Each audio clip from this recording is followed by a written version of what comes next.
India का ये एकदम बहुत अच्छा है क्योंकि वो इकानमी लिहाज से भी अब तो हर तरह से हमसे बेहतर हो चुके हैं। पहले मुझे शौक होता था कि मैं यूरोप जाऊं, कनाडा जाऊं या इधर उधर जाऊं, लेकिन अब मेरा दिल करता है कि मैं इंडिया जाके ट्रैवल करूं और यहाँ वहाँ पे जाकर जरा एक्सप्लोर करूं। कि लग ही नहीं रहा था भाई इंडिया है तो ऐसा यहाँ पर भी होना चाहिए। मैं उसको बहुत खूबसूरत जगह समझता हूँ। It is a very beautiful place. मेरी ख्वाहिश है कि मैं एक दफ़ा ज़रूर जाऊँ वहाँ। क्योंकि बहुत सारी मूवीज में हमने देखा है कि ऐसे आपको सेट देखने को मिलते हैं, तो मैं कहूंगी कि अति सुंदर से भी अगर ऊपर कोई वर्ड होता ना तो मैं इसके लिए यूज करती। अगर आप कभी इंडिया जाएंगे तो सबसे पहले कौन सी जगह विजिट करेंगे? मैं बताऊं साउथ इंडिया, तमिलनाडु। साउथ से कि कराची में पहले कहा जाता था कि भाई इतनी खूबसूरती है, कहीं भी जाना है लेकिन कराची चले जाओ। अब कराची में इतनी मतलब क्या कहूँ गंदगी है कि कोई भी कराची नहीं जाना, इवन कराची के लोग। सारी जगहें बहुत खूबसूरत हैं जो इन्होंने टूर के लिए दिखाई विजिट करने के लिए।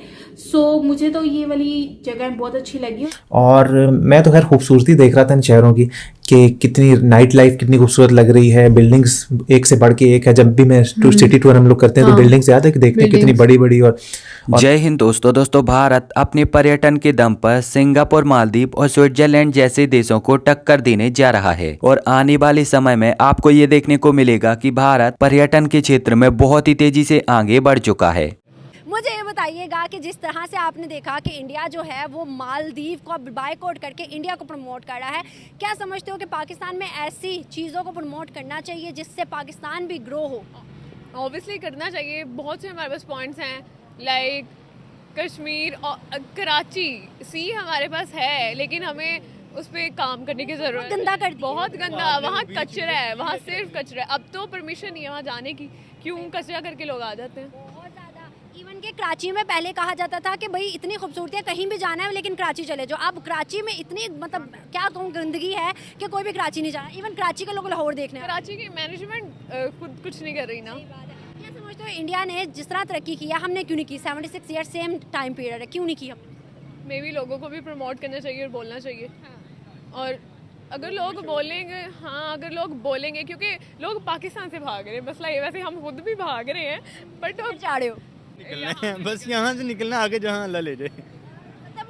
अब दरअसल हाल ही में कुछ न्यूज निकल कर आई हैं जिन्होंने हमें ये बताया है कि भारत अपने पर्यटन के क्षेत्र में बहुत ही तेजी से प्रगति कर रहा है। भारत में कई ऐसी जगह हैं जहां पर साल 2023-24 में बहुत ही बड़ी मात्रा में देसी और विदेशी पर्यटक आए हैं और इन जगहों में कश्मीर, राजस्थान, तमिलनाडु और केरला जैसे राज्यों का नाम सम्मिलित है। इतना ही नहीं, भारत में कई ऐसी नई जगह भी हैं जो कि फिलहाल पर्यटन के हिसाब से उभर रही हैं, लेकिन वहाँ पर भी धीरे धीरे पर्यटकों की संख्या में वृद्धि हो रही है, जैसे कि अंडमान निकोबार आइसलैंड और लक्षद्वीप जैसे आइसलैंड। कुछ रिपोर्टों और मीडिया का तो यहाँ पर यह भी कहना है कि भारत अगर अपने सारे रिसोर्सों का अच्छे से उपयोग कर लेता है तो भारत को प्रकृति की तरफ से इतना बड़ा वरदान दिया गया है कि भारत अकेले पर्यटन के क्षेत्र से ही हर साल कई सौ बिलियन US$ की कमाई कर सकता है। और ये बात बिल्कुल सही है कि भारत को प्रकृति की तरफ से एक बहुत ही बड़ा वरदान दिया गया है, क्योंकि भारत में आपको स्विट्जरलैंड की सुंदरता दिखाने के लिए कश्मीर मिल जाएगा, सिंगापुर की सुंदरता दिखाने के लिए आपको अंडमान निकोबार आइसलैंड मिल जाएगा,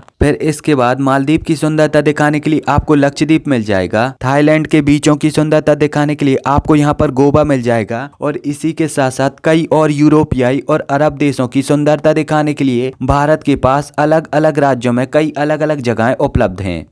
तो बस जरूरत इस चीज की है कि भारत को प्रकृति की तरफ से जो वरदान दिया गया है, भारत उसका अच्छे से उपयोग कर पाए और उसका उपयोग करके यहाँ पर मोटी रकम बना पाए।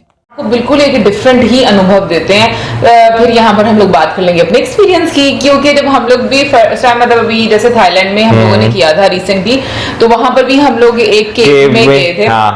तो सीरियसली आप ना एक अलग ही एक उस जगह की एक वाइब रहती है, आप बहुत एंजॉय करते हो।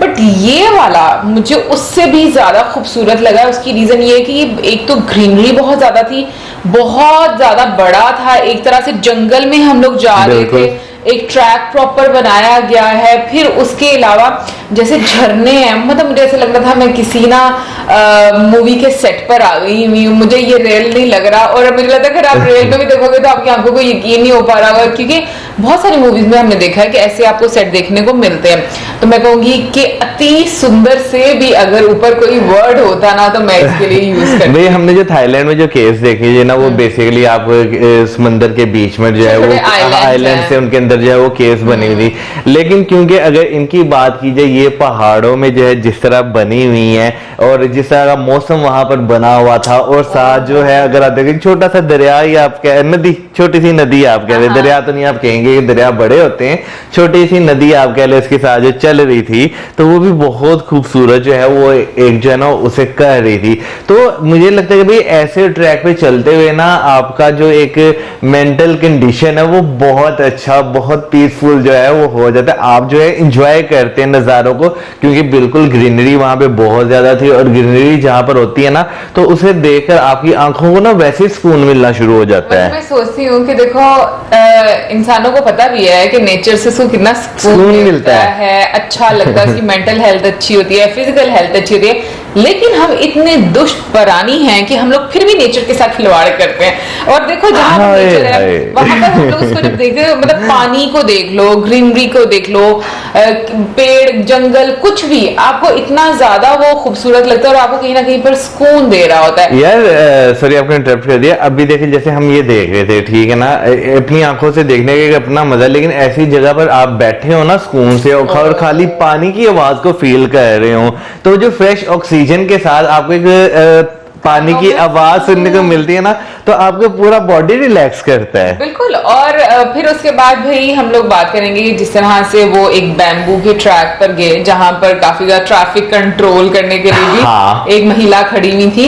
सो वो मुझे चीज बहुत अच्छी लगी। और सबसे अच्छी चीज ये लगी कि देखो जैसे लोकल्स हैं जो उन्होंने बैम्बू का ग्लास 100 रुपए में कुछ नहीं है, लेकिन ये कि कितने मतलब एक आप कह लो ना कि अपॉर्चुनिटी क्रिएट हुई है कि किस तरीके से आप अर्न कर सकते हो। और उससे पहले हमने देखा था कि एक लेडी कुछ बना भी रही थी जहाँ पे एग्जैक्टली। सो देखो इतने सारे पॉइंट है। तो मुझे लगता है कि इंसान जब नेचर को एक्सप्लोर करने पर आता है उसको ऐसी ऐसी खूबसूरत चीजें मिलती हैं कि वो हैरान हो जाता है कि भाई क्या दुनिया में ये चीजें भी। और सच में मैं ये बात सोचती हूँ कि पता नहीं हम लोग किस जन्नत के चक्कर में पड़े हुए हैं। जन्नत तो यहीं पर है। जब आप दुनिया में देखते हो ना इतनी हसीन जगह, जैसे वो बोल रहे थे कि बीच में ब्लॉगर कह रहे थे ना कि क्या मैं जन्नत में हूँ। मतलब इतना खूबसूरत एक समा, इतना खूबसूरत नजारा आपको देखने को मिलता है। तो मैं कहूंगी कि वाकई में ये एक अद्भुत एक्सपीरियंस है जो कि लाइफ में एक मरतबा करना तो जरूर बनता है। ये बिल्कुल, मैं तो खुद चाहता हूँ कि जिंदगी में कभी मौका मिले तो हम भी जो है ये एक्सपीरियंस अपनी इन आंखों से जो है वो फील कर सकें, क्योंकि वाकई जब आप ऐसी जगह पे जाते हैं ना, आपको जो है ना, आप कह लेंगे आप उस जगह को ना अपने आप जो है उस जगह को कह देते हैं भाई मैं इस जगह का ही हूँ, इतना आप उसको मतलब हवाले कर देते हैं। हाँ बिल्कुल, मैं यही कहना चाह रहा हूँ। अच्छा मुझे एक और चीज जो है